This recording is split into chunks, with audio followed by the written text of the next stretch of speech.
بسم اللہ الرحمن الرحیم۔ السلام علیکم ورحمۃ اللہ وبرکاتہ۔ حسن خاتمہ،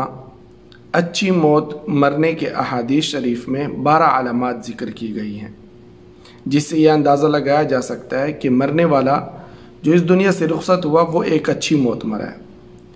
حسن خاتمہ یہ ہے کہ بندے کو موت سے پہلے ایسے افعال سے دور رہنے کی توفیق مل جائے جو اللہ رب العزت کو ناراض اور غضبناک کرتے ہیں، اور پچھلے کیے ہوئے گناہوں اور معاصی سے توبہ اور استغفار کی توفیق حاصل ہو جائے، اور اس کے ساتھ ساتھ اعمال خیر کرنا شروع کر دے،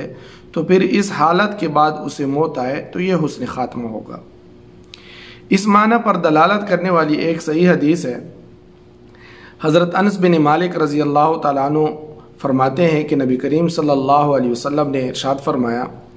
جب اللہ تعالیٰ اپنے بندے سے خیر اور بلائی چاہتا ہے تو اسے استعمال کر لیتا ہے۔ تو صحابہ کرام رضوان اللہ علیہم اجمعین نے عرض کیا، یا رسول اللہ، اسے کیسے استعمال کر لیتا ہے؟ تو نبی کریم صلی اللہ علیہ وسلم نے ارشاد فرمایا، اسے موت سے پہلے اعمال صالحہ، نیک اعمال کی توفیق عطا فرما دیتا ہے۔ اور نبی کریم صلی اللہ علیہ وسلم نے یہ بھی فرمایا، جب اللہ تعالیٰ کسی بندے کے ساتھ خیر اور بلائی کا ارادہ کرتا ہے تو اسے توشہ دیتا ہے۔ عرض کیا گیا کہ توشہ کیا دیتا ہے؟ تو نبی کریم صلی اللہ علیہ وسلم نے فرمایا، اس کی موت سے پہلے اللہ تعالیٰ اس کے لیے اعمال صالحہ یعنی نیک اعمال آسان کر دیتا ہے، اور پھر ان اعمال صالحہ پر ہی اس کی روح قبض کر دی جاتی ہے۔ اور حسن خاتمہ کی کئی ایک علامات بھی ہیں، جن میں کچھ تو مرنے والا موت کے وقت قریب جان لیتا ہے، اور کچھ ایسی بھی ہیں جو لوگوں کے لیے بھی ظاہر ہو جاتی ہیں۔ حسن خاتمہ کی وہ علامتیں جو مرنے والے کے لیے ظاہر ہو جاتی ہے، ان میں سے ایک تو یہ ہے کہ اسے موت کے وقت اللہ تعالیٰ کی رضامندی اور خوشنودی کی خبر دی جاتی ہے، خوشخبری دی جاتی ہے، اور اللہ تعالیٰ کے فضل اور کرم سے وہ عزت و تکریم کا استحقاق حاصل کر لیتا ہے جس کا وہ مستحق ہوتا ہے۔ جیسے کہ اللہ تعالیٰ کا ارشاد ہے کہ ان الذین قالوا ربنا اللہ ثم استقاموا، کہ جن لوگوں نے کہا کہ ہمارا پروردگار اللہ ہے اور پھر اسی پر قائم رہے، ان کے پاس فرشتے یہ کہتے ہوئے آتے ہیں کہ تم کچھ بھی اندیشہ اور غم نہ کرو، بلکہ اس کی جنت کی بشارت سن لو جس کا تم سے وعدہ کیا جاتا رہا۔ اور یہ سورہ حامیم سجدہ کی آیت نمبر 30 ہے۔ تو یہ بشارت مومنوں کو ان کی موت کے وقت ملتی ہے، اور اس معنی پر یہ حدیث بھی دلالت کرتی ہے جو حضرت ام المؤمنین عائشہ رضی اللہ تعالیٰ عنہ بیان کرتی ہیں کہ نبی کریم صلی اللہ علیہ وسلم نے ارشاد فرمایا، جو شخص اللہ تعالیٰ سے ملاقات کرنا پسند کرتا ہے اللہ تعالیٰ بھی اس سے ملنا پسند کرتا ہے، اور جو شخص اللہ تعالیٰ سے ملنا ناپسند کرتا ہے تو اللہ تعالیٰ بھی اس سے ملنا ناپسند کرتا ہے۔ تو حضرت عائشہ رضی اللہ تعالیٰ فرماتی ہے، میں نے عرض کیا، یا رسول اللہ تعالیٰ کے نبی کریم صلی اللہ علیہ وسلم کیا موت کو ناپسند کرتے ہوئے یہ مانا؟ پھر تو ہم سب موت کو ناپسند کرتے ہیں۔ تو نبی کریم صلی اللہ علیہ وسلم نے ارشاد فرمایا، معاملہ ایسا نہیں، لیکن جب مومن شخص کو اللہ تعالیٰ کی رحمت اور اس کی رضامندی و خوشنودی اور اس کی جنت کی خوشخبری ملتی ہے تو وہ اللہ تعالیٰ کی ملاقات سے محبت کرنے لگتا ہے، اور یہ موت کے وقت نظر کی حالت میں ہوتی ہے۔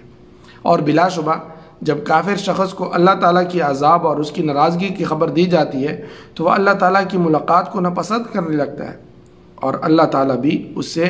ملنے کو ناپسند کرتے ہیں۔ یہ صحیح بخاری کی حدیث ہے،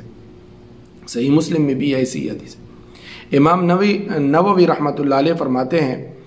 اس حدیث کا یہ معنی ہے کہ وہ محبت اور کراہیت جس کا شرعی طور پر اعتبار کیا جاتا ہے وہی حالت نظر کے وقت واقع ہوتی ہے، جس حالت میں توبہ قبول نہیں ہوتی، کہ اس وقت قریب المرگ شخص کے سامنے ساری حالت ظاہر ہو جاتی ہے، اور جس کی طرف وہ جانے والا ہوتا ہے وہ اس کے سامنے ظاہر ہو چکا ہوتا ہے، وہ اچھا ہے یا برا وہ سب کچھ وہ دیکھ لیتا ہے۔ اور حسن خاتمہ کی علامات تو بہت زیادہ ہیں۔ علماء کرام نے اس بارے میں وارد شدہ نصوص کو سامنے رکھتے ہوئے ان کو جمع بھی کیا ہے۔ ان علامات میں سے کچھ یہ ہیں کہ موت کے وقت کلمہ شہادت پڑھنا نصیب ہو جاتا ہے۔ اس کی دلیل نبی کریم صلی اللہ علیہ وسلم کا فرمان ہے جس شخص کی آخری کلام لا الہ الا اللہ ہو وہ جنت میں داخل ہوگا۔ دوسری علامت پیشانی کی پسینے سے موت آنا، پیشانی پر پسینہ آتا ہے، یعنی اس کی موت کے وقت پیشانی پر پسینے کے قطرے، یہ بھی اس کی دلیل ہے۔ حضرت بریدہ بن الحصیب رضی اللہ تعالیٰ عنہ بیان کرتے ہیں کہ میں نے نبی کریم صلی اللہ علیہ وسلم کو یہ فرماتے ہوئے سنا، مومن کی موت پیشانی کے پسینے سے ہوتی ہے۔ تو جس وقت جس کو نظر کی حالت ہوتی ہے اس کے پیشانی پر پسینہ بوند بوند کی شکل میں آتا ہے، یہ ترمذی کی روایت ہے۔ اور تیسری بات جمعے کی رات میں موت کا واقعہ ہونا، نبی کریم صلی اللہ علیہ وسلم کا فرمان ہے کہ جو شخص بھی جمعے کی رات یا جمعے والے دن فوت ہوتا ہے تو اللہ تعالیٰ اسے قبر کے فتنے سے محفوظ رکھتا ہے۔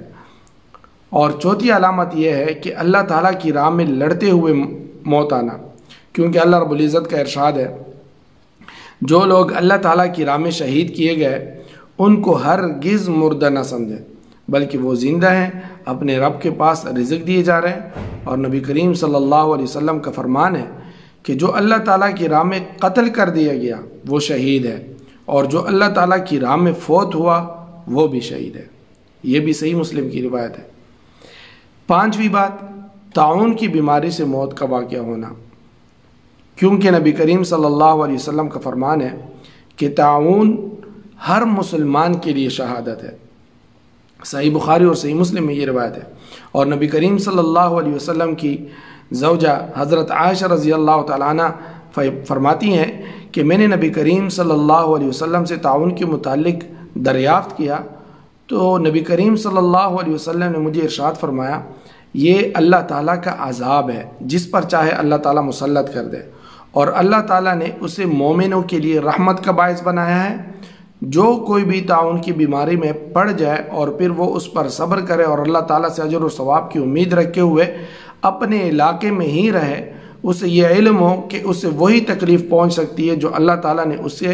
اس کی مقدر میں لکھ دی ہے، تو اسے شہید جتنا اجر اور ثواب حاصل ہوگا۔ صحیح بخاری کی حدیث ہے۔ چھٹی علامت کہ پیٹ کی بیماری سے موت واقع ہو، نبی کریم صلی اللہ علیہ وسلم کا فرمان ہے جو پیٹ کی بیماری سے فوت ہوا وہ شہید ہے۔